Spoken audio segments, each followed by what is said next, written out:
Bonjour, bonjour. Alors, prêt à prendre soin de vous? Ouais, c'est parti. Dans cette vidéo, je vais vous parler de comment prendre soin de soi, de comment le faire, comment mettre en place des choses, des petits rituels pour vraiment être doux avec soi.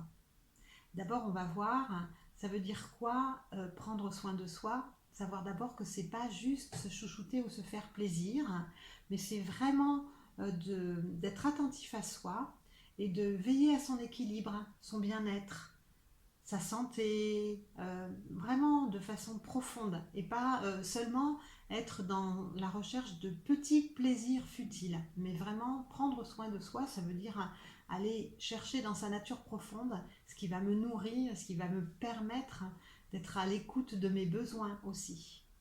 Alors la première chose à faire déjà pour prendre soin de soi, eh bien, c'est d'en avoir envie. Et c'est de pouvoir prendre du temps et de s'accorder du temps pour le faire. Alors c'est pas toujours facile parce qu'on court dans tous les sens, hein, on a une vie souvent très active, hein, entre surtout si on a des enfants, qu'on travaille, ben voilà, ça peut être compliqué. Et donc il faut vraiment avoir l'intention de se dire que on va prendre régulièrement un temps pour prendre soin de soi. Et la première chose sur laquelle on doit faire attention, eh bien c'est quoi? C'est notre véhicule. Et notre véhicule, c'est quoi? C'est notre corps. Ce qui nous permet d'être bien, c'est de se sentir bien dans son corps, d'avoir une bonne énergie, de pas tomber malade. Voilà, donc tout ça, ça passe par différents aspects. D'abord, pour le principe de base pour prendre soin de soi, bah, ça va être de se nourrir avec des aliments qui sont vitalisants, avec des légumes, des fruits crus, de manger suffisamment de protéines, que ce soit des protéines végétales ou des protéines animales. Voilà, c'est d'avoir un équilibre dans son assiette pour nourrir son corps de façon optimum. Et d'ailleurs, c'est assez stupéfiant de voir que des fois, on va consommer des aliments qui vont être des aliments qui sont nocifs pour nous, et de voir que dans ces moments-là, ben, on n'arrive pas à prendre soin de soi. Et en prendre conscience, c'est déjà une première étape pour avoir envie de changer et de se dire que à travers l'alimentation, ben, c'est une façon aussi de prendre soin de moi, de faire en sorte que mon corps aille bien, que j'ai une énergie suffisante. Alors évidemment, au-delà de l'alimentation, il y a aussi l'activité physique. Et c'est pas forcément de faire des cours pour se muscler, mais ça peut être une activité physique qui soit ludique, si j'ai envie de danser, si j'ai envie de marcher, si j'ai envie de courir, si j'ai envie d'aller faire une balade dans la forêt, faire du vélo, peu importe, mais de bouger son corps. C'est comme ça qu'on va retrouver de l'énergie. Aujourd'hui, on a tendance à penser que quand on est fatigué, il faut se coucher. Eh bien, en fait, pas du tout.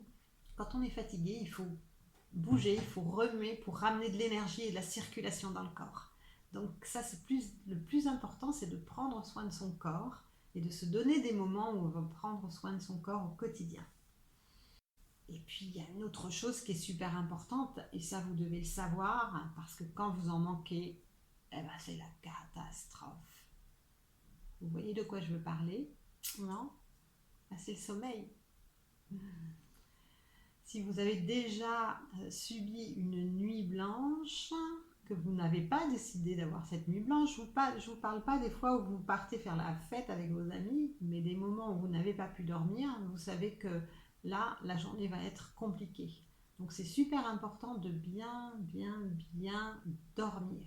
Alors comment on peut faire pour bien dormir?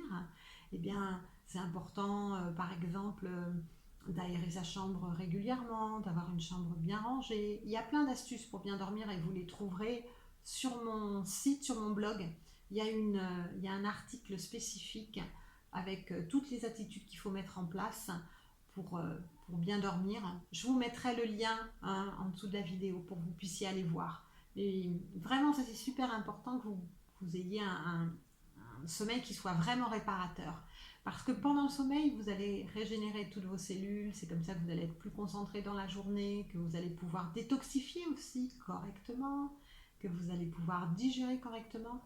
On a remarqué par exemple que les gens qui ne dormaient pas mangeaient beaucoup plus. Et c'est un facteur de prise de poids d'avoir un mauvais sommeil. Donc on se rue souvent sur des aliments sucrés et gras pour compenser le manque d'énergie qu'on a parce qu'on est fatigué. Donc c'est super important, il faut prendre soin de son sommeil. Et puis évidemment, il y a plein d'autres choses à faire au niveau du mental. Par exemple, on peut se donner des petits moments pour rêver, pour imaginer des choses, pour être créatif. On peut se donner des moments aussi pour euh, simplement contempler les choses qui sont autour de nous. On est souvent toujours dans une course, toujours en train de faire des choses, et on ne prend pas le temps de se poser pour profiter simplement de petits moments de notre journée.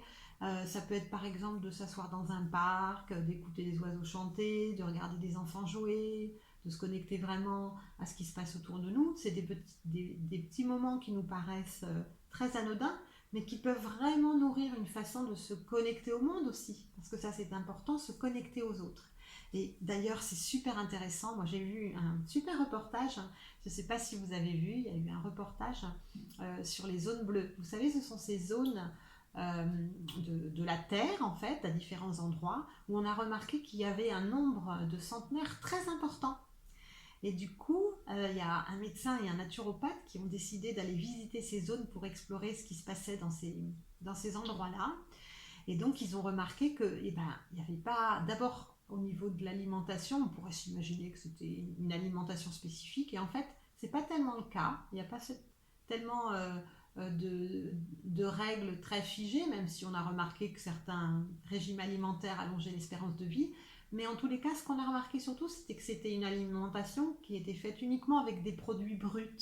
Par exemple, euh, des poulets qu'on a élevés dans la ferme, de la viande qui vient de la ferme, des légumes qu'on a plantés dans son jardin. Et ce n'est pas des aliments industriels. Et puis, on a remarqué dans ces zones que les, comment dire, les gens qui vivaient longtemps avaient une très très grande connexion aux autres. Ils étaient très en lien. Donc par exemple, les personnes âgées, elles vivaient à côté de leur famille ou chez leur famille. Elles continuaient aussi à être actives avec les autres personnes du village. Donc la connexion aux autres, c'est super important pour prendre soin de soi. Donc vraiment de sentir, ça peut être voilà, de prendre des nouvelles d'un voisin, de parler un peu, de voir ses amis régulièrement, de passer du temps avec les autres. Donc ça, c'est une façon de prendre soin de soi aussi.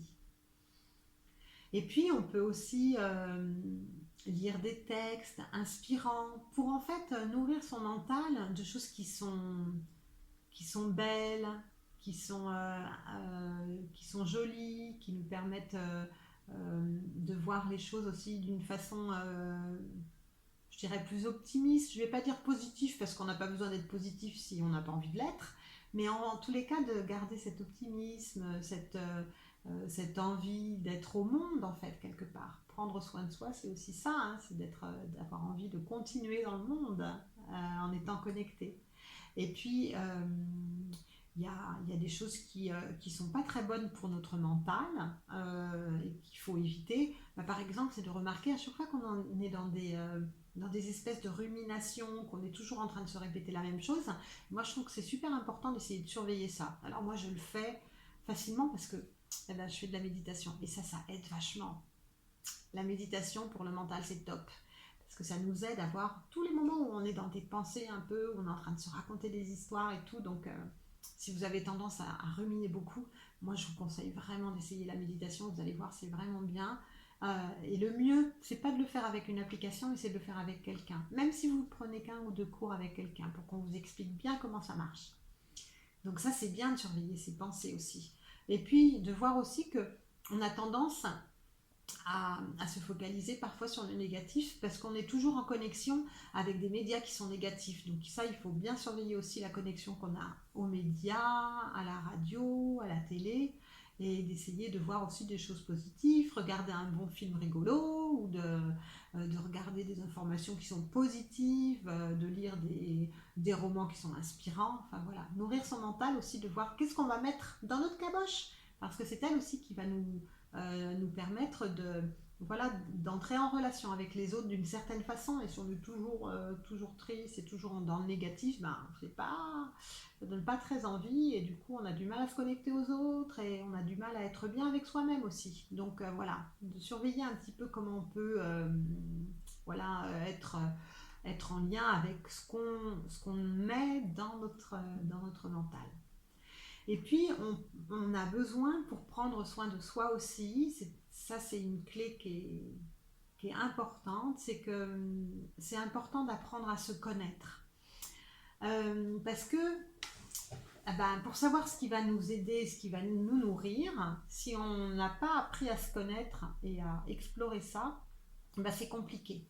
Par exemple, on peut, par exemple, moi je sais que ce qui me nourrit beaucoup, c'est d'aller me balader dans la nature. Alors ça nourrit la plupart des gens, hein, vous allez me dire. Mais il y a des gens qui adorent, qui trouvent ça super sympa d'aller faire du shopping avec les copines et que quand elles reviennent d'une journée shopping, elles ont la pêche. Et ben c'est très bien aussi. On a chacun des moyens de se ressourcer et de se nourrir qui sont différentes. Moi, je sais que j'aime beaucoup aussi. J'ai un tout petit carré de jardin, alors j'aime bien passer 1 heure à gratter la terre dans mon jardin. Ça me donne beaucoup, beaucoup, beaucoup d'énergie aussi.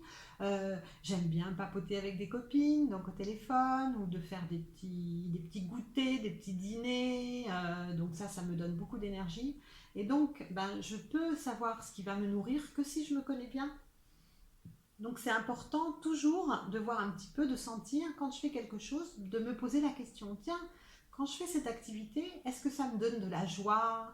Est-ce que je me sens bien? Est-ce que je trouve que j'ai la pêche après? Ou est-ce qu'au contraire, je me sens épuisée, je déteste ça, j'aime pas du tout. Alors évidemment, il y a plein de trucs qu'on n'aime pas, hein, c'est obligé, peut-être il y a des choses qu'on est obligé de faire, hein, moi, je suis pas une fan du repassage, par exemple. Alors ça me donne pas forcément beaucoup d'énergie, mais en même temps, je suis obligée de le faire, sauf si je veux payer quelqu'un pour le faire. Mais par contre, ce qui est super, c'est que quand j'ai terminé, moi j'aime bien parce que ça me donne un sentiment de tâche accomplie, et ça j'aime bien. Donc j'y trouve quand même un peu de plaisir. Et de voir que parfois, dans des tâches désagréables aussi, eh ben, il peut y avoir aussi un peu de satisfaction. La satisfaction d'avoir terminé quelque chose qui était casse-pied. Mais il ne faut pas faire toute la journée que des choses casse-pieds. Alors si vous vous donnez que des contraintes et des choses casse-pieds, ben c'est normal qu'au bout d'un moment vous vous sentiez vraiment mal, vraiment pas bien. Donc c'est pour ça que pour moi c'était important de voir un peu ce qui vous nourrit. Et puis je vais terminer par une dernière chose qui est super importante pour prendre soin de soi, c'est de connaître vos valeurs, les valeurs qui sont importantes pour vous. Alors comment on fait pour connaître ces valeurs? Euh, alors, il y a une super façon, un super moyen, c'est de repérer toutes les fois où vous vous mettez super en colère et vous avez du mal à comprendre pourquoi. Par exemple, euh, moi j'avais un élève dans mon programme. En fait, j'ai un programme où j'accompagne les gens à se libérer de la pression du quotidien, du stress, un programme d'accompagnement en ligne et on se voit toutes les semaines et c'était très intéressant parce que voilà, j'avais une personne dans ce programme qui se mettait souvent en colère quand elle voyait des déchets dans la nature. Et en fait, pour elle, cette valeur, elle était importante. La valeur de respect de la nature, c'était quelque chose qui était super important pour elle. Et c'était bien qu'elle le sache. Et c'était bien qu'elle sente que c'était des moments où elle était, voilà, où c'était important pour elle. Par exemple, moi, une de mes valeurs importantes, c'est l'honnêteté. Je sais que j'ai du mal avec les gens qui sont malhonnêtes, qui sont un peu fourbes, qui tentent qui sont un peu, voilà, qui essayent d'arnaquer les autres, qui sont pas. J'ai une valeur importante aussi qui est l'intégrité. J'ai une valeur importante qui est aussi la bienveillance, le non-jugement. J'ai une valeur qui est importante, c'est le rire. J'aime beaucoup rigoler. J'espère que j'arriverai à vous faire rigoler un petit peu dans les vidéos.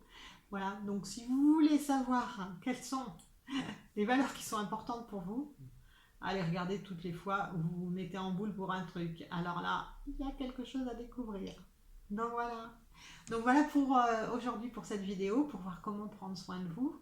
Alors moi j'attends tous vos commentaires voilà, sous la vidéo. Dites-moi un peu c'est quoi que par quoi vous allez commencer et puis ce que vous avez aimé dans cette vidéo et puis vous pouvez me poser toutes vos questions. Et puis surtout n'oubliez pas, vous pouvez aller visiter tous mes articles de blog. Je vous mettrai le lien en dessous. Et puis n'oubliez pas de vous abonner et de mettre un petit like, un petit pouce pour m'encourager à continuer à vous donner des conseils. Voilà, ben je vous embrasse, je vous dis à bientôt. Ciao ciao.